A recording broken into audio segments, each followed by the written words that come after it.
उस सलून से खुद का सलून खोलना, इसकी जर्नी क्या रही आपकी? ये मेरे साथ एक डेस्टिनी थी, क्योंकि उस टाइम पे मैं छोटी थी बहुत ज़्यादा। मैं 17 इयर्स की थी। तो मुझसे पूछा गया कि आप कंप्यूटर जानते हो। तो उन्होंने मेरा इंटरव्यू लिया, मुझे बोला कि आपको इस ब्रांच में जाना है, कल से आप ज्वाइनिंग कर लो। मुझे नहीं पता था कि मैंने सैलून के लिए इंटरव्यू दिया है इन्होंने, क्योंकि मेरे से कंप्यूटर के रिगार्डिंग सारी चीज़ें पूछी। तो मैंने सोचा मेरा इधर किसी होटल में जॉब लगी आई थिंक, बट मैं और अंदर गई तो वहाँ पे मैंने देखा एक बहुत बड़ा सा सैलून है। मेरे को जॉब कहाँ करनी है, ये तो एक सैलून है। तो उन्होंने बोला यही तो है, आपको यहीं तो जॉब करनी है। मेरी किस्मत अच्छी थी, 1 साल के अंदर अंदर मैं मैनेजर बन गई। सोचो 18 इयर्स की थी मैं और मैं मैनेजर बन गई। उसके बाद मेरी लाइफ पलटी जब मैंने अपना सैलून लाइन ज्वाइन करी। एंड देन उसके बाद मैंने 16 ईयर तक जॉब करी है। तो मैं जॉब पे जाती थी। हमारे टाइमिंग जो है सैलून के थोड़े लंबे होते हैं, मैं लेट आती थी।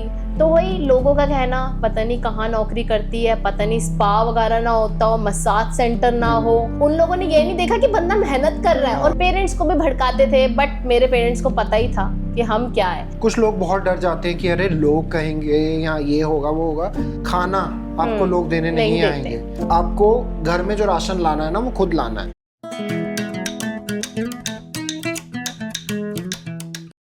Hello everyone, welcome back to our channel, welcome back to another podcast जिसका नाम है लोग क्या कहेंगे। So first of all happy Mother's Day to everyone. So ये पॉडकास्ट होने वाला है ख़ास, क्योंकि ये मदर्स डे स्पेशल पॉडकास्ट है जिसमें हम बात करने वाले हैं अपने एक बहुत ही स्पेशल गेस्ट से, जो कि एक माँ है, एक बहन है, एक बेटी है और एक बहुत ही अच्छी वाइफ है। सो आज हम उनसे बात करेंगे कि उन्होंने अपने हर एक रोल को इतने अच्छे से कैसे निभाया है, और उनका जो सपना था अपना खुद का एक सैलून ओपन करने का, वो उन्होंने कैसे पूरा किया और कैसे वो हमें मोटिवेट कर सकते हैं अपने एक छोटे से सजेशंस या अपने एक्सपीरियंसेस से। सो आज हम उनसे बात करेंगे, तो आप बने रहिएगा। आई होप आपको ये पॉडकास्ट अच्छा लगेगा। And once again happy Mother's Day to everyone. So आज बात कर रहे हैं हम निकिता से, और आज बहुत सारी बातें करेंगे। मैं ये स्टार्टिंग में बोलना चाहता हूँ कि इट्स जस्ट अ पॉडकास्ट। ये हम दोनों का एक्सपीरियंस या फिर हम दोनों के ओपिनियन है, हम क्या सोचते हैं उस बारे में। सही बात। तो ये डिस्क्लेमर इसलिए मैंने सोचा मैं स्टार्टिंग में दे दूं कि जो भी हम बात करेंगे वो हम अपने बारे में, अपने एक्सपीरियंसेस के बारे में बात करेंगे। हमें किसी को हर्ट करने का कोई मोटिव नहीं है हमारा कि हम इनको हर्ट करने के लिए पॉडकास्ट बना रहे हैं। तो हम ये पॉडकास्ट को स्टार्ट करते हैं। तो मैं निकिता पूछना चाहूँगा आपसे कि जितना मुझे पता है कि आप पहले एक सलून में जॉब करते थे ना, मैनेजर थे आप। सो उस सलून से खुद का सलून खोलना, इसकी जर्नी क्या रही आपकी? जर्नी तो बहुत लंबी है, क्योंकि मैंने पहले 16 ईयर तक जॉब करी है as a manager plus makeup artist. So मेरा कोई ऐसा इरादा नहीं था कि मुझे इस लाइन में जाना है। मैंने कभी ज़िंदगी में सोचा भी नहीं था कि मैं सैलून लाइन में जाऊंगी। ये मेरे साथ एक डेस्टिनी थी, जो मतलब मेरे को पता ही नहीं था, मैंने कभी सोचा ही नहीं था। इनफैक्ट मैं इंटरव्यू दे के आई हूँ, मुझे ये नहीं पता कि मैंने इंटरव्यू दिया कहाँ पे क्योंकि उस टाइम पे मैं छोटी थी बहुत ज़्यादा। मैं 17 ईयर्स की थी। तो मैंने जो है कमाना तो 15 साल से शुरू कर दिया था। घर के हालात कुछ ऐसे थे कि मैं 10th क्लास में थी, मैं खुद मतलब पढ़ाती थी, ट्यूशन्स देती थी। एंड उसके बाद जो पैसे मिलते थे मैं उसी से अपनी क्लासेस लेती थी। कंप्यूटर क्लासेस हो गई एंड अपना ट्यूशन हो गया। जैसे तैसे करके मैंने अपनी 12th पास करी। उसके बाद मेरे को एक जॉब ऑफ़र आई। सो मैं वहाँ इंटरव्यू देने गई। तो वहाँ पे ना एक ऑफिस था। तो मुझसे पूछा गया कि आप ये बताओ कि आप कंप्यूटर जानते हो। मैंने कहा हाँ, मेरे को आता है काम कंप्यूटर पे। मैंने कहा ओके। तो उन्होंने मेरा इंटरव्यू लिया, मुझे बोला कि आपको इस ब्रांच में जाना है, कल से आप ज्वाइनिंग कर लो। मैंने कहा ओके ठीक है, मैं ज्वाइनिंग कर लेती हूँ। तो आपको नहीं पता था कि सैलून है? मुझे नहीं पता था कि मैंने सैलून के लिए इंटरव्यू दिया है इन्होंने, क्योंकि मेरे से कंप्यूटर के रिगार्डिंग सारी चीज़ें पूछी। सो मैं वहाँ पे गई हूँ, अगले दिन इंटरव्यू दिया और अगले दिन उन्होंने एक दूसरी ब्रांच में बुलाया। मैं वहाँ पे गई, वहाँ पे मेरा ट्रायल था। सो मैं सोचा, मैं कुतुब होटल में गई थी, मैं आपको बताती हूँ। तो मैंने सोचा मेरा इधर किसी होटल में जॉब लगी आई थिंक, बट मैं और अंदर गई तो वहाँ पे मैंने देखा एक बहुत बड़ा सा सैलून है जो मैंने अपनी लाइफ में कभी देखा ही नहीं था। मैंने तो पार्लर ही देखे थे, इतनी बड़ी घर से तो थे ही नहीं जो हम बड़े बड़े सैलून देखे। मैंने तो आज तक छोटा सा पार्लर ही देखा था। मैं वहाँ पे गई, मैंने देखा इतना बड़ा सैलून। मैंने फ़ोन किया अपने सर को जिन्होंने मेरे को जॉब के लिए भेजा। मैंने कहा मेरे को जॉब कहाँ करनी है, ये तो एक सैलून है। तो उन्होंने बोला यही तो है, आपको यहीं तो जॉब करनी है। मैं शॉक्ड हो गई। मैंने कहा मैंने यहाँ जॉब करनी, इतने बड़े सैलून। मैं कांपने लग गई क्योंकि मैंने ये सब चीज़ें देखी नहीं थी। वहाँ पे मॉडल्स घूम रही थी क्योंकि जिस सैलून में मैं जॉब करने के लिए गई थी ना, वो बहुत बड़ा सैलून था, बहुत नाम था उनका। वहाँ पे मोस्टली मॉडलिंग ये सब चीज़ें होती थी। सो मेरे को बोला आपको यहीं रिसेप्शन पे जॉब करनी है। सो मैंने कहा ओके। तो मैं रिसेप्शनिस्ट एज आ लगी थी वहाँ पे जॉब के लिए। सो मेरी वहाँ पे 15 डेज तक ट्रेनिंग हुई। उसके बाद मेरे को दूसरी ब्रांच में भेजा। मेरी किस्मत अच्छी थी, 1 साल के अंदर अंदर मैं मैनेजर बन गई। सोचो 18 ईयर्स की थी मैं और मैं मैनेजर बन गई। क्योंकि मेरी मैनेजर जॉब छोड़ के चली गई थी तो मेरे को मैनेजर बना दिया गया। तो मैं मैनेजर बनी और वहीं मैंने काफ़ी सालों तक नौकरी करी। कम से कम 8 ईयर्स तक मैंने वहीं जॉब करी। तो यहाँ से मेरी जर्नी शुरू हुई और मेरी लाइफ यहाँ से पलटी, जो कि मैं इतनी लो क्लास फैमिली से थी और उसके बाद मैंने अपनी पूरी फैमिली को संभाला, सब कुछ किया। इतना स्ट्रगल किया है ना कि मैं आपको बता रही हूँ कि फूलों की माला बेच बेच के हमने खाना खाया है। मतलब आप सोचो इतना स्ट्रगलिंग लाइफ थी। उसके बाद मेरी लाइफ पलटी जब मैंने अपना सैलून लाइन ज्वाइन करी एंड देन उसके बाद मैंने 16 ईयर तक जॉब करी है। सिस्टर को भी आपने ही पढ़ाया शायद? हाँ जी, मेरी सिस्टर की पूरी पढ़ाई मैंने करवाई। उसको कोर्स करना था, स्पेन लैंग्वेज सीखनी थी। मैंने कहा यार मैं तो नहीं कर पाई ये सब चीज़ें, मैं इसको ऐसे नहीं होने दूंगी, मैं इसको जो ये चाहती है ना वही करवाऊंगी। उसकी महंगी फीस थी, बहुत कुछ था। मैंने कहा मैं सब कुछ करूंगी, कोई नहीं, अपने में से कम कर लूंगी ना। अपनी पढ़ाई छोड़ दी मैंने, अपनी सारी पढ़ाई छोड़ दी मैंने कहा इसको पढ़ाऊंगी, मैं तो चल सेटल हो गई हूँ, ठीक है। फिर मैंने उसकी पढ़ाई करवाई और आज मेरे को बहुत प्राउड है उस पर कि वो मेरे से ज़्यादा पैसा कमा रही है। वो बहुत अच्छी जॉब करी। मेरे को इस चीज़ का प्राउड है कि मतलब हमारी जो मेहनत है ना वो बेकार नहीं गई, वो सफल हुई है। निकिता को भी बहुत मेहनत करते हुए देखा है और सबसे एक अच्छी चीज़ कि वो उसने मेकअप सीखा वहाँ रहते रहते, है ना? हाँ, राइट। और इतना अच्छा मेकअप करती थी और मुझे आज तक ये पता ही नहीं था कि निकी ने मेकअप सीखा ही नहीं है। हाँ। मतलब मुझे लगता था कि उसने ऑब्वियसली कोई प्रोफेशनल कोर्स किया होगा, तभी वो इतना अच्छा मेकअप करती है। बट बिना किसी कोर्स के, बिना किसी मतलब नॉलेज के इतना ये जो आप इस लाइन में गए, तो मतलब इसका क्या मतलब आपको कैसे इंटरेस्ट पड़ा कि मुझे मेकअप? मेरे को ऐसे इंटरेस्ट हुआ जैसे कि मैं वहाँ पे जॉब कर रही थी। मैं देखती थी मेकअप आर्टिस्ट थे हमारे वहाँ पे। सो मैं ना थोड़ी धीरे धीरे ना मैं जैसे अंदर विजिट मतलब करनी होती थी हमें बार बार जाके। तो मेकअप वहाँ पे बहुत ज़्यादा होते थे, एक दिन में 100 मेकअप होते थे हमारे, इतने मेकअप थे। तो वहाँ पे मैं देखती थी मेकअप आर्टिस्ट को मेकअप करते करते, तो मेरे को बहुत अच्छा लगने लगा। मैं वहाँ पे खड़े होकर देखने लग गई। फिर क्या हुआ कि मेरे को जो मेकअप आर्टिस्ट थी ना, इनफैक्ट मेरी सीनियर मेकअप आर्टिस्ट, वो मुझे बुलाती थी कि निकिता आना जरा, ये क्लाइंट का ये करना है, क्लाइंट का वो। और उसके बाद क्या हुआ, लाइनर वो नहीं लगाती थी, वो कहती थी आईलाइनर निकिता तू लगाएगी, क्योंकि मैं अच्छा करने लगी उनसे। तो मैं ऐसे ही मेकअप सीखी। और तो ये बहुत अच्छी बात है कि उन्होंने मैं कोई कोर्स हेल्प नहीं भी किया। हाँ, राइट। उन्होंने बहुत हेल्प करी है मेरी, वो जो मैं कभी भूल नहीं सकती। सो आपको वैसे भी उन लोगों को नहीं भूलना चाहिए जिसने आपकी इतनी सी भी हेल्प करी। हाँ, ये तो आपने बहुत अच्छी चीज बोली कि आपके लिए कोई अगर एक कुछ भी कर रहा है ना, छोटी सी कोई चीज भी कर रहा है, कभी किसी का एहसान मत भूलो। आप उस बंदे से बात करो ना करो, बट भूलो मत। मेरे साथ भी निकिता ऐसा है कि मतलब बहुत लोग ऐसे हैं जिनके साथ शायद मैं आज टॉकिंग टर्म्स में नहीं हूँ, बट मैं कभी उनका एहसान नहीं भूलता। जो उन्होंने मेरे लिए किया है मैं कभी वो नहीं भूलूंगा।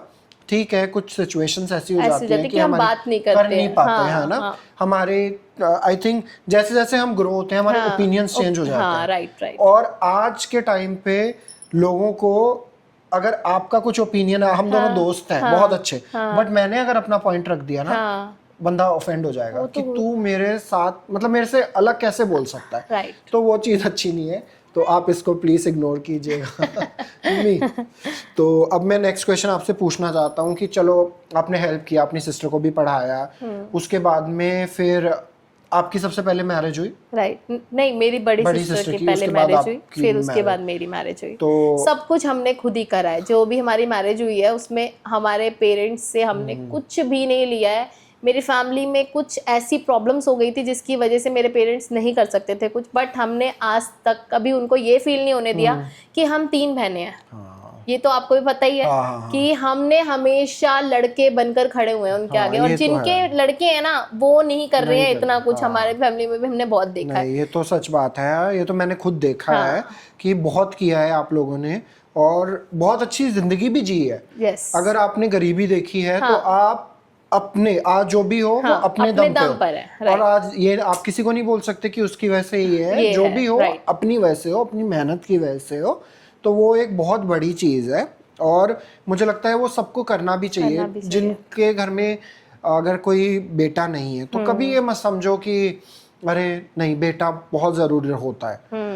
लड़कियां आजकल जो कर सकती हैं वो शायद ही बेटे नहीं कर पाते। तो इसीलिए जो है आपका मतलब, ये मेरे साथ भी है निकिता कि अगर मैं कभी भी अडॉप्ट करना चाहूँ ना, मैं एक बेटी को अडॉप्ट करना चाहूंगा, क्योंकि मुझे पता है कि वो मेरा साथ कभी नहीं छोड़ेगी। वो मुझे जज नहीं करेगी। जैसे कि हम बड़े, वो बड़ी होगी, लोग उसको बोलेंगे कि अरे तेरे पेरेंट्स तो गे हैं या वो है, वो हमेशा समझेगी कि नहीं भाई वो कुदरत का दिया है जो है। और निकिता भी माँ है, उसकी खुद की बेटी है। हाँ, मेरी खुद एक डॉटर है। तो मेरे को ये चीजें तो डॉटर के बाद ज्यादा पता चली कि क्या मतलब इम्पोर्टेंट होती है एक डॉटर अपनी माँ के लिए। हाँ, तो वो है। तो जैसे कि निकिता आपने जॉब स्टार्ट की होगी इतने बचपन में, तो जैसे हमारा इस पॉडकास्ट का नाम है लोग क्या कहेंगे, तो ऑब्वियसली लोगों ने तो बहुत कुछ बोला होगा। बहुत कुछ बोला। इवन मैं एक ऐसी लड़की थी ना जो घर से बाहर अकेले नहीं निकलती थी, बट जब मैंने जॉब ज्वाइन करी, मैं छोटी थी मेरी एज, तो मैं जॉब पे जाती थी। हमारे टाइमिंग जो है सैलून के थोड़े लंबे होते हैं क्योंकि इवनिंग में शादियाँ होती है। मैं लेट आती थी, तो वही लोगों का कहना पता नहीं कहाँ नौकरी करती है, पता नहीं स्पा वगैरह ना होता हो, मसाज सेंटर ना हो, पता नहीं क्या क्या बोला गया। मतलब लोगों ने बहुत कुछ बोला, गलत काम करती होगी तब भी पैसे आ रहे हैं इनके पास। मतलब उन लोगों ने ये नहीं देखा कि बंदा मेहनत कर रहा है और क्या कर रहा है, ये नहीं देखा। बस अपनी तरफ से अपने दिमाग में जो बातें आई वो बोलते रहे। पेरेंट्स को भी भड़काते थे, बट मेरे पेरेंट्स को पता ही था कि हम क्या है, तो इसलिए मुझे दुनिया की चिंता नहीं थी, क्योंकि मेरे लिए मेरे माँ बाप इम्पोर्टेंट है। वो मेरे को अच्छा समझ रहे हैं ना, बस मेरे लिए वही काफ़ी है। तो इस चीज़ के साथ ये भी मैसेज देना चाहता हूँ कि देखो, कुछ लोग बहुत डर जाते हैं कि अरे लोग कहेंगे या ये होगा वो होगा। एक बात हमेशा अपने दिमाग में रखिएगा कि खाना आपको लोग देने नहीं आएंगे, आपको खुद मेहनत करनी पड़ेगी। और खुद आपको घर में जो राशन लाना है ना वो खुद लाना है। क्योंकि ये मैंने देखा है, जब आपका बुरा टाइम आता है ना निकिता, कोई आपके साथ खड़ा नहीं होता। इस बात को हमसे ज्यादा कोई नहीं जान सकता। एक बार भर तुम्हारे घर में कुछ भर देंगे, पूरी जिंदगी गाएंगे कि हमने तो इनके बुरे वक्त पे ये किया था। और आज भी ऐसी है चीजें हमारे साथ जिसने हमारी जरा सी भी हेल्प करी होगी ना, छोटी सी हेल्प, वो आज तक हमें सुनने को मिलती है कि हमने तो इनके बुरे वक्त पे ये किया था। तो मेरा यही कहना है कि अगर आप कुछ कर रहे हो तो ये एक चीज, एक कहावत है ना कि करो और दरिया में डालो, ऐसा समथिंग। ऐसा ही आपने किसी के लिए कुछ किया, आप किसी के लिए डोनेशन का भी मैं बात बोलूंगा। अगर आप डोनेशन भी कर रहे हो ना, अब 36 लोगों को बता रहे हो कि अरे मैं तो डोनेट करता हूँ, तो मैं तो कोई फल नहीं मिलेगा उसका, उससे कोई फल कुछ भी नहीं होगा उससे। तो इसीलिए भाई अगर आप कर रहे हो किसी के लिए अच्छा, आप भगवान पे छोड़ दो। आपने अच्छा किया ना, वो आपको फल कभी ना कभी जरूर दे देगा। तो चलो इसके साथ हम अगले सवाल पे आते हैं। तो जैसे कि शादी हो गई जब आपकी, तो शादी के बाद में बहुत चैलेंजेस आते हैं, क्योंकि मेरी बहुत सारी फीमेल फ्रेंड्स हैं शादी के बाद। वो तो सायरा ने आपको बताई है ये सारी चीजें। हाँ, मेरे लास्ट पॉडकास्ट में देख लिए। वो सारी चीजें मैं रिपीट नहीं करूंगी, बट आप वो पॉडकास्ट जरूर देखना।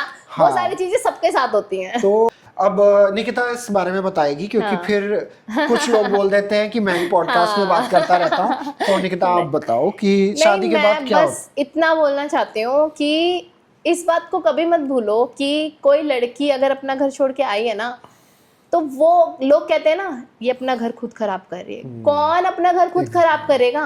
कौन लड़की ऐसी होगी जो बिना बात के कलेश करेगी और अपना घर खराब करेगी? मैं ये सब लड़कियों के लिए बोलना चाहती हूँ, बहुत ज्यादा सुनने को मिलती है ये सब चीजें कि अपना घर खुद खराब कर लिया इसने। अरे कोई लड़की नहीं चाहती कि वो अपना घर खराब करे, ठीक है। कुछ चीजें ऐसी हो जाती हैं कि वो लड़की जो होती भी नहीं है ना वो बन जाती है। आप सोचो, जो कोई लड़की शादी से पहले कैसी थी, शादी के बाद वो ऐसी क्यों बनी? उसको बनाया गया ना, वो इसलिए बनी है ऐसी। इतनी सारी प्रॉब्लम्स होती है। मैं ये नहीं कहूँगी सारी गलतियाँ एक तरफ से होती है, दोनों तरफ से होती है। कुछ कुछ गलतियाँ हमारी भी होती हैं जो कि हम नहीं समझ पाते हैं। शायद हम लोगों को होता है कि यार हमारे पेरेंट्स ऐसे थे, दूसरे के पेरेंट्स ऐसे क्यों नहीं, ये सबसे बड़ा पॉइंट होता है।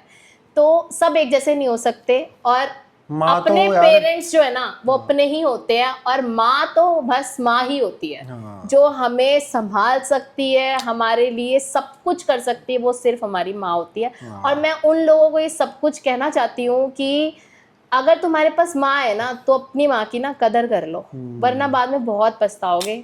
सच बता रही हूँ, आज मैं बहुत पछता रही हूँ। मेरी माँ मुझे इतना प्यार करती थी, इतना सब कुछ करती थी, हम उनको ऐसे ही लेते थे हल्के में। अरे मम्मी ठीक है ना, अरे मम्मी ठीक है ना, मम्मी फ़ोन कर लो, फ़ोन नहीं करती मेरे को, अरे क्या बात करूँ, रखो ना फ़ोन। आज मैं तरसती हूँ कि मम्मी का फ़ोन नहीं आता, आज तक वेट करती हूँ, 4 साल हो गए मेरी माँ को गए हुए, तब भी वेट करती हूँ कि मेरी माँ फ़ोन करे। इसलिए अपनी माँ की कदर करो।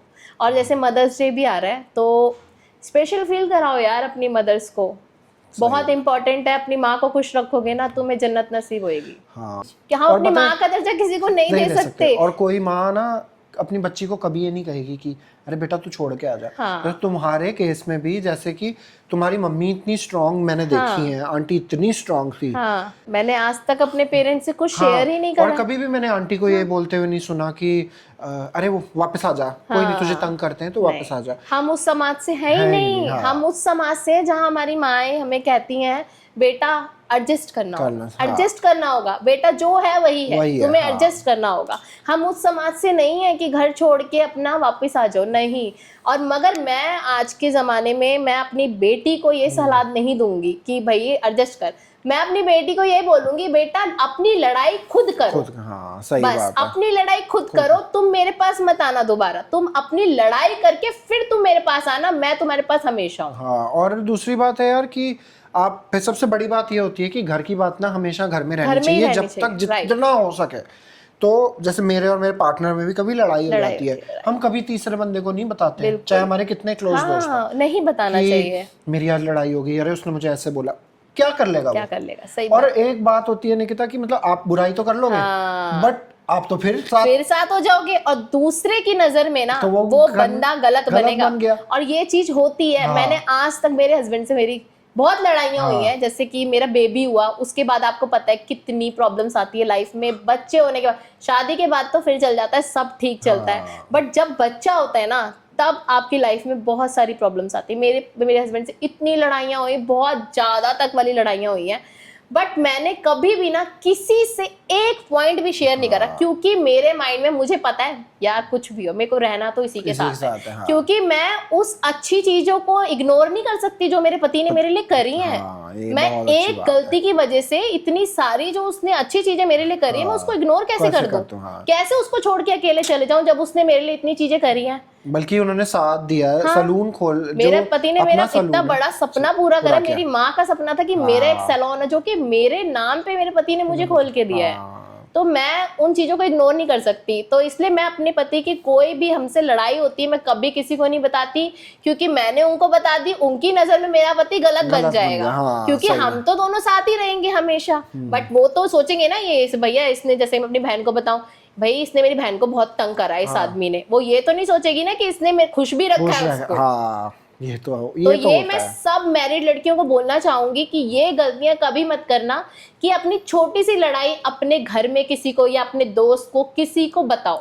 कभी अपने पति के साथ कोई लड़ाई हो तो किसी को मत बताओ जब तक तुम खुद हैंडल कर सकते हो। सही में ये तो बहुत अच्छा मैसेज है। इसी के साथ रिलेटेड क्वेश्चन है निकिता कि शादी के बाद तो चलो इतनी चीजें चेंज हुई, बच्चे के बाद क्या होता है? बच्चे के बाद तो समझो लाइफ ऐसे से ऐसे हो जाती है। बहुत कुछ चेंजेस। देखो मैं वर्किंग थी, ठीक है, मैंने आज तक सिर्फ मैं जॉब पे रही हूँ, अपना बिजनेस करा, सब कुछ। मेरे लिए ना घर पे रहना बहुत मुश्किल था जब मेरी बेबी हुई। और मेरे अंदर ना, जब कहते हैं ना कि अंदर हर औरत के अंदर एक दुर्गा होती है, हाँ। सो वो दुर्गा ना मेरी बच्ची होने के बाद निकली है मेरे अंदर से। मैं बिल्कुल नहीं बोलती थी, हर चीज के लिए चुप रहती थी, सब कुछ। बट जब मेरा बच्चा हुआ ना, उसके बाद मेरे अंदर की दुर्गा जाग गई। हाँ। मैं किसी की कुछ नहीं सुनती, हाँ। किसी की भी मैं कुछ नहीं सुनती। मेरे को अपना पॉइंट रखना है तो रखना है, क्योंकि अगर मैंने नहीं रखा तो कल को मेरी बच्ची क्या सीखेगी। सही में, हाँ, ये तो अच्छी मैंने बात है। अपनी बच्ची को ये चीज सिखानी है, बेटा स्टैंड लेना है। मैंने कहा मेरे लिए मैं खुद स्टैंड लूंगी, तो हर चीज में मैंने अपने लिए खुद स्टैंड लिया है। एंड ये नहीं बोलूंगी कि मेरे पति ने मेरा साथ नहीं दिया। जो मैं उस टाइम पे जो मैं फील कर रही थी ना, जब मेरा बेबी होने वाला था, मेरा हुआ था सी सेक्शन, तो उसमें आपको पता है सबको कि कितनी प्रॉब्लम्स आती है। जो एक बंदा मेरे साथ खड़ा था ना, वो सिर्फ मेरा पति था, जो मेरे साथ वहाँ पे खड़ा था, जिसने मुझे हिम्मत दी है कि आप अब आगे लाइफ जी सकती हो। मेरे को तो ऐसा लगा था मेरी लाइफ खत्म हो गई है, क्योंकि उस वक्त इतना पेन होता है, जो भी चीजें होती हैं, और बहुत सारी लड़ाइयाँ हुई हैं हमारी बच्चे को लेकर। आपको पता है हर कोई सोचता है बच्चा पहले है, ये तो बाद में है। इनफैक्ट मेरे साथ भी ऐसा ही हुआ कि भाई बच्चे को कुछ नहीं आना चाहिए, ये पहले है। तो ये सब चीजें होती हैं, बट धीरे धीरे ना सब ठीक हो जाता है। वही बच्चे के होने के बाद बहुत चीजें होती लोग माँ को भूल जाते हैं, माँ को भूल जाते कि भाई बच्चे को जन्म किसने दिया है। किसने दिया है, तो बिल्कुल उसको भी सही। हम देखें कि वो ठीक है, हाँ। उसको किसी चीज की जरूरत Right. नहीं है। तो निकिता, मतलब मैंने जितना मुझे पता है कि तुम शायद जब प्रेग्नेंट थी तब भी जाती थी हाँ, सैलून। मैं 9 मंथ्स तक गई हूँ, मेरी बेबी 10 मंथ्स में हुई है। 9 मंथ का लास्ट डे था, तब मैं घर बैठी हूँ। जो जैसी मेरा 10th मंथ लगा है ना, वैसी मैं घर बैठी हूँ। और दूसरे दिन डिलीवरी हो गई, और मैं 30 डेज के अंदर अंदर, जैसे मेरी डिलीवरी हुई है, 40 दिन भी नहीं हुए थे, 30 दिन ही हुए थे, उसके मैं काम पे चली गई थी। हाँ, क्योंकि ये मैं तो इतना फ्रस्ट्रेट हो रही थी ना, मैं वो चीजें नहीं, मतलब एक कमरे में रहो, मतलब बस बच्ची और मैं, बच्ची और मैं, हाँ। ये सब कर करके ना मैं बहुत ज्यादा, मैं इनफैक्ट मेरी हेल्थ भी ठीक नहीं थी, बट मैं काम पे चली गई। उसके बाद में I think depression, post depression भी हो जाता है। पोस्ट डिप्रेशन बहुत ज्यादा होता है, आपको ऐसा लगने लगता है कि अब आप किसी काम के नहीं हो। आपने बच्चा पैदा कर दिया ना, ये आपका सबसे बड़ा काम था, अब आप किसी काम के नहीं रहे। ये बहुत ज़्यादा डिप्रेशन हो जाता है, जो मेरे अंदर भी बहुत टाइम तक रहा। सोचो मेरी बेबी को मैंने खुद फीड करवाया था, 6 मंथ्स तक उसको मैंने फीडिंग पे रखा था। आजकल तो होता है कि चलो ऊपर का पिला दिया, बट मैंने अपनी बेबी को 6 मंथ्स तक फीडिंग पे रखा था। और सोचो मैं डेली अपनी बेबी को लेके ऑफिस जाती थी, अपना काम करती थी, क्योंकि मुझे ये बोला गया था कि बच्चा हो गया ना, अब घर पे बैठो, अब बच्चा संभालो। ठीक है, तो मैंने कहा यार ये करने के लिए मैंने अपनी लाइफ जी, बच्चा पैदा करा है। नहीं, मैं बच्चा भी संभाल लूंगी और अपना काम भी नहीं छोड़ूंगी। जिस चीज के लिए मैंने इतनी साल मेहनत करी, उस चीज को मैं कैसे छोड़ दूं? क्योंकि मुझे पता है अगर मैं बच्चे के लिए घर पे बैठ गई ना, तो मैं घर पे ही बैठ गई, मेरी कोई वैल्यू नहीं होगी, मुझे जीरो से शुरू करना पड़ेगा। वो मैं नहीं करना चाहती थी, इसलिए मैं अपनी बैड हेल्थ के साथ अपनी बच्ची को लेके जाती थी अपने जॉब पे, अपने काम पे, और उसको फीडिंग कराना होता था। हर 2 घंटे में बच्चे को फीड कराना होता है, अंदर जाओ, मतलब बहुत ज्यादा स्ट्रगल वाला टाइम था वो मेरे लिए, बहुत ज्यादा मुश्किल था। बट आपने किया, काम और बच्चे को बैलेंस किया एक साथ, बहुत बड़ी बात है, वरना इट इज डिफिकल्ट, बहुत ज्यादा डिफिकल्ट जो है। लोग बोलते हैं ना कि अरे हो जाएगा, नहीं, बहुत ज्यादा डिफिकल्ट है, बट फिर मैं बोलूंगी सब ठीक हो जाता है थोड़े टाइम के बाद। पेशेंस चाहिए, बस पेशेंस चाहिए, वो मत खोना अपने, पेशेंस बहुत ज्यादा जरूरी है। और पेशेंस के साथ एक और, मतलब मैं क्वेश्चन पूछना चाहूंगा, ये शायद मैं हर एक मैरिड बंदी को पूछूंगा अपने पॉडकास्ट में, कि बच्चा होने के बाद में आपको बहुत कमेंट्स भी किए जाते हैं लोगों की तरफ से, कई बार घर वाले ही होते हैं कि अरे मोटी हो गई है, राइट, ये तो इसका तो बहुत बच्चा बड़ा हो गया मुद्दा है, है। ये तो पतली, तो वो बॉडी शेम क्या आपके साथ भी हुआ है? बहुत ज्यादा हुआ है। मेरी जब शादी हुई तब मैं 50 kg की थी, बहुत पतली थी, ठीक है, आप जानते ही हो। और जब मेरे बेबी हुआ ना, तो मैंने 20 kg गेन किया है। अब मेरे 70 kg हो गया है, क्योंकि बेबी के बाद इतनी प्रॉब्लम्स होती है। और सब डिपेंड करता है कि आपने उस टाइम पे अपनी हेल्थ का कितना ध्यान रखा जब आपका बेबी हुआ। तो तो मेरे को लगता है मेरी मम्मी नहीं थी तो मैं इतना कुछ नहीं कर पाई उस टाइम पे, क्योंकि मेरे अंदर एक फ्रस्ट्रेशन थी कि मेरे टाइम पे मेरी माँ क्यों नहीं है। मेरी माँ को मेरे टाइम पे जाना था, मुझे नाराजगी थी अपनी माँ से कि मेरे टाइम पे ही इनको जाना था, क्यों नहीं है मेरे साथ ये, क्यों नहीं है। क्योंकि शुरू से बचपन से हमें इतना पैम्पर किया है कि आदत थी कि कोई हमें पैम्पर करे कि हाँ भाई खा लो, जो कि हर कोई नहीं कर पाता है। और देखो बच्चा लेके सैलून जाती थी, ठीक है, लोग का काम है कहना, आपने बोला लोग तो कुछ तो लोग कहेंगे। बच्चा लेके जाती थी, अरे इसको ना अपने सास ससुर पे ना ट्रस्ट नहीं है इसलिए ये बच्चा लेके जाती है, ठीक है। और उनको क्या बताऊं मैं अपने बच्चे को खुद मैं अपने संभालना चाहती हूँ, हर चीज करना चाहती हूँ, वो लोग नहीं कर पाएंगे तो मैं ही तो करूंगी ना। एंड फिर अगर बच्चा लेके ना जाती हो ना कोई लेडी जो बच्चा छोड़ के जाती है जॉब पे, उनको बोलते हैं कैसी माँ है, इतना छोटा बच्चा छोड़ के जॉब पे चली जाती है, इसके लिए तो अपना काम इतना इम्पोर्टेंट है। मतलब लोग कभी चुप नहीं होंगे। तो भाई जीने दो।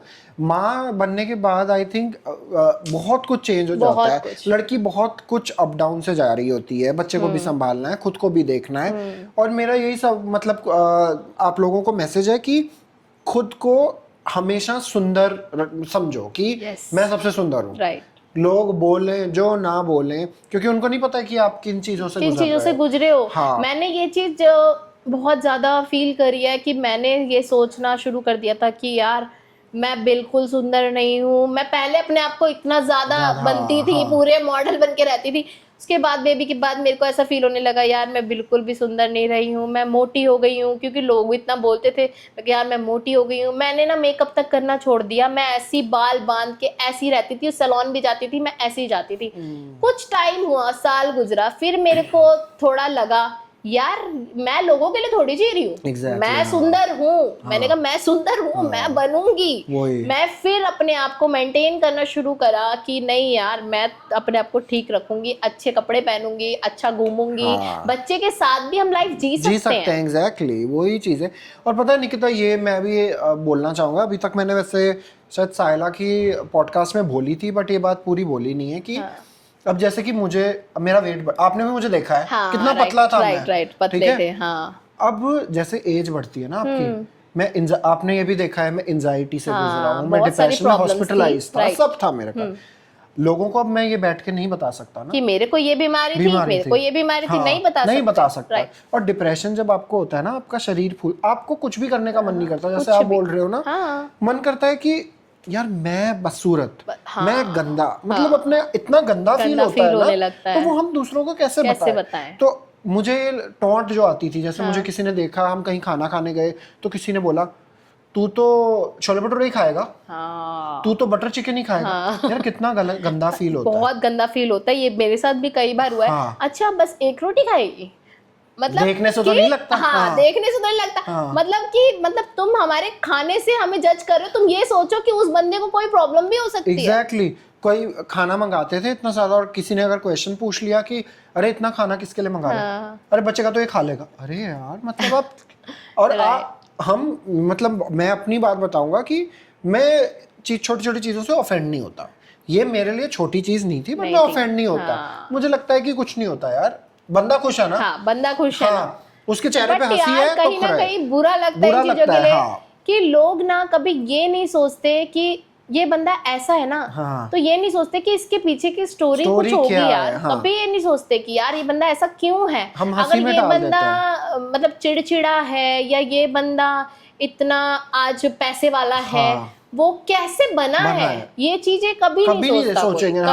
अब जैसे मुझे भी ना कोई, ये तो बहुत ही गलत बात है, जैसे कि मेरे पार्टनर के लिए मुझे बोल देते पता नहीं सही कैसे मिल गया, पता नहीं इसे कैसे झेल रहा है। लोग उसको बोलते हैं कि पता नहीं तुम इसे कैसे झेल रहे हो। कितनी गलत बात है। वो तो है ही गलत बात। पहली बात है कि आप किसी को जज नहीं कर सकते। वो उनको पता है कि उन्होंने उनके लिए क्या किया है और वो उनके साथ कैसे है। सबसे बड़ी बात, आपको आपके पार्टनर के साथ खुश रहना सबसे जरूरी है। दुनिया जाए भाड़ में, आप खुश हो ना अपने पार्टनर के साथ। बोलने तो दुनिया का काम है बोलना। वही तो मैं तो बिल्कुल नहीं फर्क पड़ने देता कि भैया लोग क्या कहेंगे, कहते रहे लोग। अब मैं भी ऐसे ही हो गई हूँ। पहले मैं ऐसी नहीं थी। पहले मैं छोटी छोटी बात पे रोती थी कि अरे ये बंदा मेरे बारे में गलत कैसे सोच सकता है, मैं तो ऐसी नहीं हूँ। फिर मेरे को किसी ने बताया, मेरी फ्रेंड थी, उसने बोला यार सुन, ये ना तेरे रिश्तेदार नहीं है, और रिश्तेदार भी हैं तो क्या हो गया, हाँ। तू अपने लिए जी रही है ना, तेरे को जो अच्छा लगे तू वो कर। हाँ। भगवान को हमने शक्ल दिखानी है जाके, जो हमें अच्छा लगा ना हमने वो किया है। हाँ, हर तो चीज का इसी के हमें साथ हाँ। निकिता हम आते हैं रिश्तेदारों पे, क्योंकि मैं रिश्तेदारों के बारे में बहुत कुछ बोलना चाहता हूँ। मैं चाहता था कि मैं अलग से पॉडकास्ट बनाऊं जिसमें मैं खुद ही बात करूं, बट क्योंकि आज आप मेरे साथ हो और मैं इन आउट सब जानता हूँ, हाँ। हम फैमिली ही है एक हाँ, तरह से, राइट। तो रिश्तेदारों के लिए क्या टेक है आपका? बस मैं ये बोलना चाहती हूँ, ये सब चीज़ें ना, रिश्तेदार ऐसे वैसे, मैं कुछ नहीं, मैं सिर्फ इतना बोलना चाहती हूँ, अगर आपके पास पैसा है ना तो दुनिया आपको पूछेगी। हाँ। और बहुत सारे लोग इस चीज़ में बोलेंगे भी, अरे ये तो पैसे को ही बड़ा समझती, पैसे को ही बड़ा, नहीं, पैसे को आप बड़ा समझते हैं। अगर कोई आपको महंगे गिफ्ट्स दे रहा है ना तो आप उसको पूछोगे। हाँ। आप उस बंदे को नहीं पूछोगे जो दिल से आपको प्यार कर रहा है, आप सिर्फ उसको पूछोगे जो महंगे महंगे गिफ्ट्स दे रहा है। हाँ। फिर चाहे वो बंदा कैसा भी हो। और मैंने खुद देखा है, तो ऑब्वियसली हम भी बहुत अच्छी फैमिली से नहीं थे। मेरे पापा स्कूल बस ड्राइवर थे, तब भी उन्होंने हमें बहुत अच्छे स्कूल्स में पढ़ाया है, बहुत अच्छी एजुकेशन दी है। हम यहाँ तक हैं तो मेरे पापा की देन है, उन्होंने जो हमारे लिए किया। मैंने भी फील करी है, हमें पता है ये सब चीजें, और आज तक भी कुछ चीजें ऐसी हैं जो हम फील करते हैं उस चीज के लिए, क्योंकि भाई मैं नहीं दे सकती किसी को महंगे तोहफे ज्यादा, क्योंकि मैंने कमाया है अपने पैसों से, मैं क्यों वेस्ट करूं। और तो ये जो रिश्तेदार वर्ड्स है ना, इनको मैं यही बोलना चाहता हूँ, अच्छे रिश्तेदार बनो। सही बात। ये नहीं, अब बुआ जैसे बुआ होता है, फूफा होता है, उनके एग्जांपल्स क्यों दिए जाते हैं? क्योंकि वो सदियों से चलता आ रहा है। तो ये टाइम बहुत आगे बढ़ गया है। आज तक भी वही चीजें चल रही हैं, चल रही हैं। कोई टाइम आगे बढ़ गया है लोग कहते हैं, बट बहुत सारी चीजें हैं जो चलती आ रही हैं, जो कभी ब्रेक नहीं होंगी शायद। वो यही चलता आ रहा है।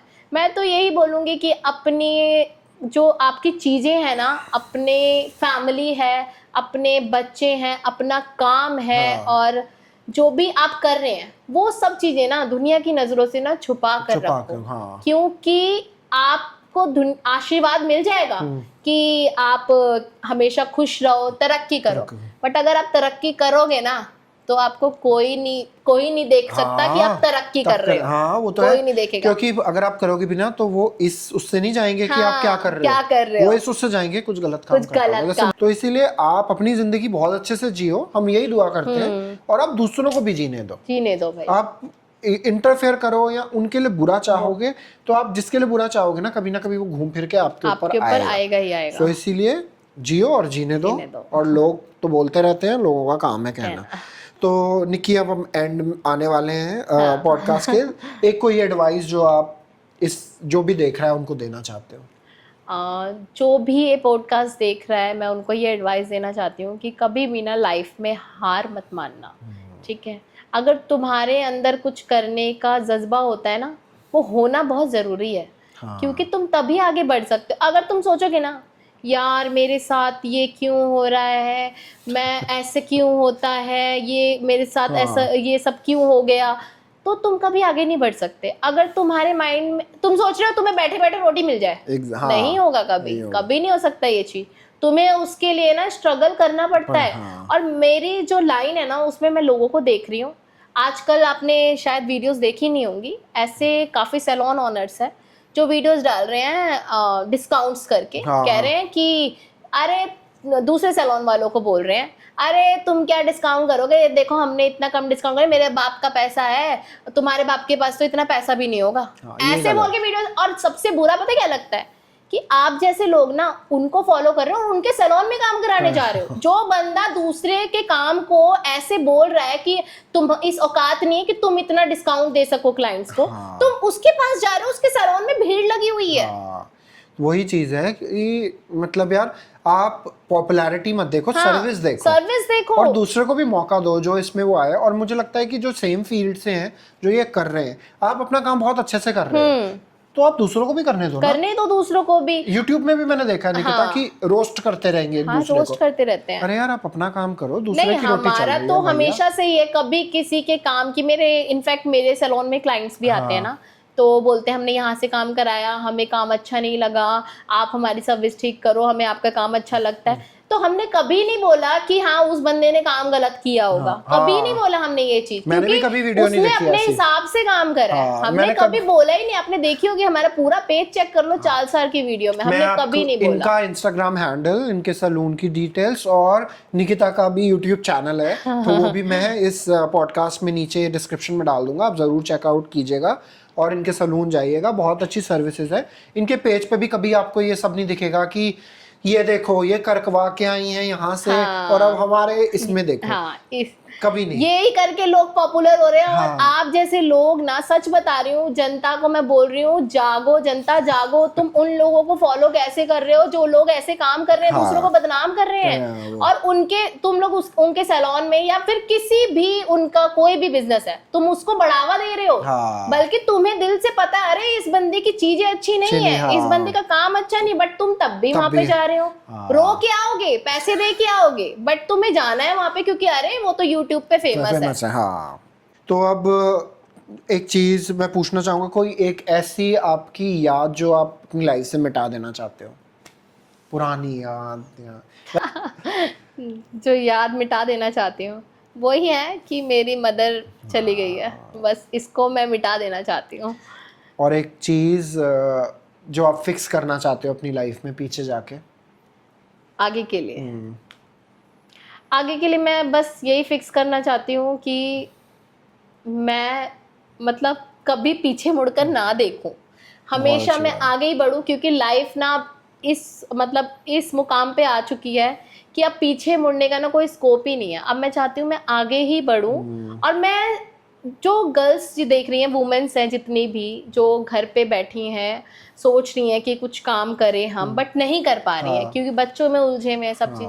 तो आप अगर सोचते रहोगे ना तो आप कभी कुछ कर ही नहीं सकते। हिम्मत करो, निकलो बाहर।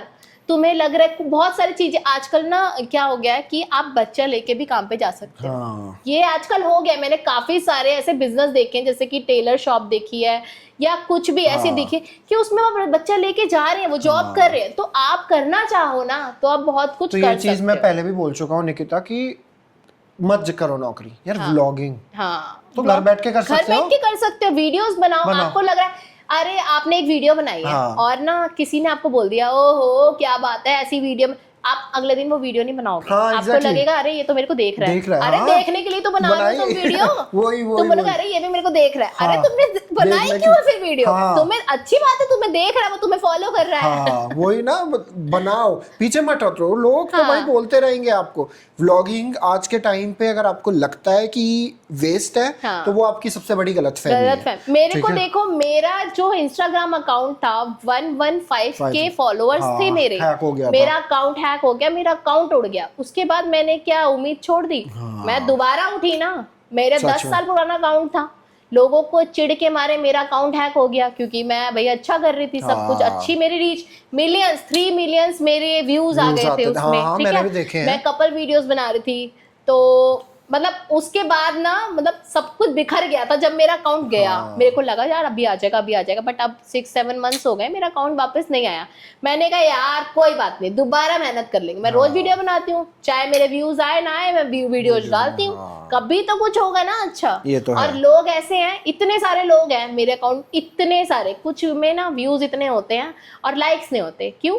क्योंकि ना बहुत सारे हेटर्स होते हैं जो वीडियो मेरी सारी देखते हैं, मेरा अकाउंट फॉलो नहीं करेंगे वो। इनफैक्ट वो अपने मतलब उसमें सर्च में जाके नेम सर्च करके वो मेरी आईडी में जाएंगे, पूरा चेक करेंगे आज निकिता क्या कर रही है। स्टोरीज में सब आता है कि कौन देख रहा है कौन नहीं देख रहा है। फेक आईडीज बना के तुम हमें मतलब फॉलो कर रहे हो। पता है निकिता, आजकल लोगों को लगता है कि हमें पता नहीं चलता। पहली बात तो यार अगर कोई आगे बढ़ रहा है आप उसको सपोर्ट करो, दुश्मन भी है ठीक है कि आप उसको सपोर्ट करो। उसकी कुछ लोग ऐसे हैं जो शायद मुझे पसंद भी नहीं होंगे, मैं उनकी वीडियोस देखता हूँ जैसे इसलिए कि उनकी रीच बढ़े, क्योंकि वो बहुत मेहनत कर रहे हैं। ठीक है, तो अब ऐसे तो मैं कर सकता हूँ कि नहीं ये तो मेरा कॉम्पिटिटर है, मैं नहीं देखूंगा इसकी। यार वो मेहनत कर रहा है ना, दिख रहा है ना आपको मेहनत कर रहा है, तो आप देखो उनकी वीडियोस।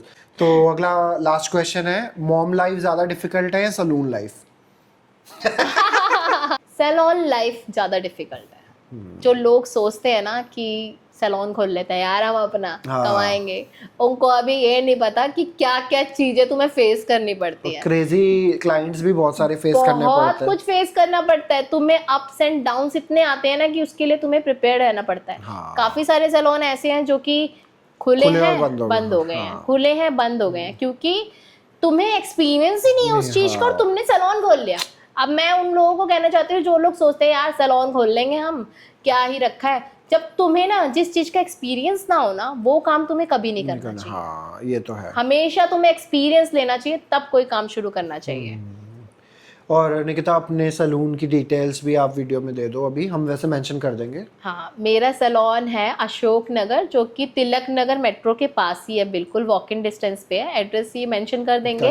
एंड आओ हमारे सैलून में भी सर्विसेज कराओ, सपोर्ट करो हमें। जो लोग स्ट्रगल कर रहे होते हैं ना यार, उनको सपोर्ट करो जाके, बजाय उनके जो ऑलरेडी जिनके बाप के पास बहुत पैसा है। तो उन लोगों को स्ट्रगल करो जो खुद बने हैं, जिन्होंने खुद इतना स्ट्रगल देखा है लाइफ में। काम ना हर जगह सेम ही होता है, ठीक है।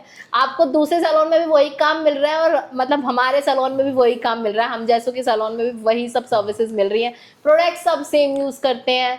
तो मैं यही बोलूंगी कि सपोर्ट करो। और डील्स भी बहुत अच्छी चलती हैं, तो आप डील्स भी देख सकते हो। काफी सारे पैकेजेस आते हैं। मैं बहुत पैकेजेस निकालती हूँ सिर्फ इसलिए कि एक बार क्लाइंट मेरे सैलून में आए, सर्विस ले, तो वो दोबारा जरूर आएगा, इसलिए हम पैकेजेस निकालते हैं। और आपका कई बार जैकपॉट भी लग सकता है, क्योंकि निकिता ने अभी इसके सैलून में मदर्स डे की वजह से इसने चिट दी थी लोगों को। और वो जो चिट में जो भी लिखा होगा वो उनको वो मिलेगा। तो एक लेडी को आई थिंक फ्री फेशियल भी मिले। देखो मैं फॉलो करता हूँ। और इनफैक्ट उन्होंने 50 रुपीज की एक आईब्रो करवाई है, तब भी उनको हमने सर्विस दी है। क्यों? क्योंकि वो एक बार अगर हमारे से सर्विस करवाएंगे तो उनको अच्छा लगेगा, तो वो दोबारा आएंगी ही आएंगी। वो कंफर्म भी कर रही थी ना 2-3 बार, फ्री में है, फ्री में। और सोचो बंदे को कितनी खुशी होती है कि हाँ भाई अब दोबारा भी मैं। और ऑब्वियसली वो फर्स्ट चीज होगी, अच्छा होगा तो वो दोबारा तो खुद ही आएंगी, ऑब्वियस सी बात है। तो हम अपने क्लाइंट से बहुत ज्यादा प्यार करते हैं, और मैं अपने सैलून से सबसे ज्यादा प्यार मैं अपने सैलून से करती हूँ। वो तो काम है, क्योंकि मैंने इसके लिए जो चीजें करी है ना, मेरी माँ का सपना था कि मेरे नाम पे सैलून हो, और मेरे पति ने वो चीजें पूरी करी कि मेरे नाम पे उन्होंने सैलून दिया। सपोर्ट मेरे मतलब फादर इन लॉ का भी था इसमें सैलून खोलने में, उन्होंने भी सपोर्ट करा है। तो वो चीज मुझे मतलब मैं कभी भूलूंगी नहीं कि हाँ उन्होंने बोला कि नहीं सैलून पूरा ही तुम अपने नाम पे करो। क्योंकि पहले हमारा ना क्या हो रहा था कि हम पार्टनरशिप हो रही थी, बट मेरे इन लॉज ने बोला कि पार्टनरशिप में नहीं, अपने ही खोलना है। तो उन्होंने हमारी फाइनेंशियली सपोर्ट किया हमें कि हमने सैलून खोला। तो मेरे को इसलिए अपने सैलून से बहुत प्यार है। मैं चाहती हूँ मेरा सैलून बस आगे बढ़ता रहे, और आप लोग, हम लोग ऐसे नहीं करते कि हमारा यही प्राइस है, हम तो इसी में करेंगे। इस एटीट्यूड में मैंने कभी काम नहीं किया, क्योंकि मैं भी मतलब छोटे फैमिली से बिलोंग करती हूँ, तो मुझे पता है कि पैसे निकालना बहुत मुश्किल होता है। तो अगर कोई क्लाइंट ऐसा होता है ना कि नहीं इतना पे कर सकता, पूरे एडजस्ट करते हैं हम उनके साथ। ऐसा नहीं है कि आपसे मैं पैसे निकलवा रही हूँ, ऐसा सोच के कभी काम नहीं करती। आपके अकॉर्डिंग ही आपका बिल बनेगा, आप टेंशन मत लो। मेकअप के लिए भी कांटेक्ट कर सकते हो, मेकअप सीखना भी है तो क्लासेस भी देते हो ना? क्लासेस भी देती हूँ, क्लासेस भी देते हैं। तो उस एरिया में कोई भी है आप इनको कांटेक्ट कीजिएगा। और बहुत ज़्यादा अच्छा लगा निक्की बात करके। और नहीं, मुझे भी बहुत अच्छा लगा। मैं लव को काफ़ी सालों से जानती हूँ।